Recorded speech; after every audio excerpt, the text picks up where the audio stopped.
In the last couple of episodes, we talked about Immanuel Kant and knowledge and octopuses, so let's take a look at some of your comments. So Kant had his famous distinction between the noumenal world, which is the world as it is in itself, and the phenomenal world, which is the world as we experience it.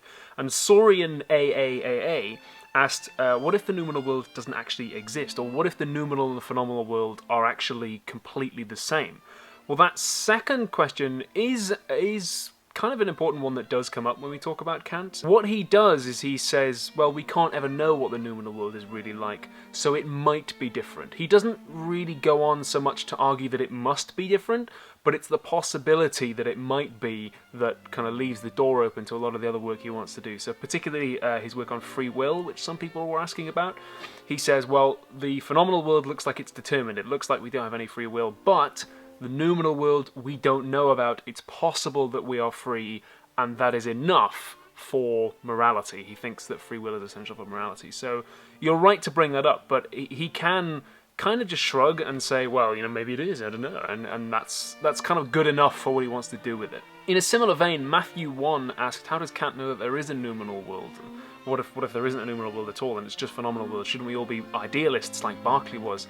And yeah, again, that's kind of maybe something you could do. Somebody else brought something up saying they can't really imagine what the noumenal world would be like because you can't imagine what something would be without trying to describe it in terms of experience, which is a very Berkeleyan idealist approach to it.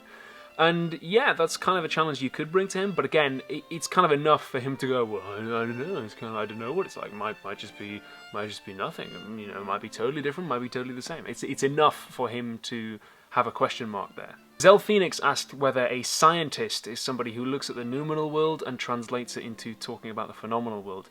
Not on Kant's view, no, because remember, the scientist will only ever experience the phenomenal world. They won't see the noumenal world. Jimmy02468 brought up something really cool. They said, how can we even know that the noumenal world exists if existence is a concept that presupposes space and time? Now that's quite an interesting move to make, and it's something I've seen a few other people do, is say that existence means location within space and time. And I sometimes find arguments that use that idea pretty convincing. So if Kant wants to say that the noumenal world is beyond space and time or transcends space and time, then what does that even mean? Because if something exists outside of space and time, then surely that just means it doesn't even exist. And yeah, that's a really cool idea that would bring up all sorts of cool philosophy of what it is for something to exist. On the other hand, though, maybe he could take that and he could say, well, okay, fine, well, maybe the noumenal world does still have space and time, but it might not have a bunch of other stuff, and it might not be this, and it might not be that, and still leaving the door open just enough for what he wants to do with the idea. But still, a really cool comment. PTR Novi said that our ideas of space and time and the world must be at least somewhat accurate to the noumenal world, otherwise we wouldn't have survived to reproduce and we wouldn't have evolved. That's something that a few people always will raise when you're doing your undergraduate philosophy class on Kant. Somebody always brings up the evolution argument, but it assumes that the best way to survive the noumenal world is to have an accurate idea of it, which is to assume something about the noumenal world that we couldn't know unless we'd experience it, which is impossible. More recently, I did a collaboration with Animal Logic, and we talked about what knowledge is and how you can get knowledge and whether octopuses are intelligent, which was a lot of fun. So let's look at some comments from that. We talked about the difference between knowing that and knowing how, where knowing that is knowing that something is true, and knowing how probably means that you could succeed at doing it, but you have to understand the connection between your trying and the results. Steve KN asked whether knowing how is just lots and lots of knowing that's added together. So if you know that...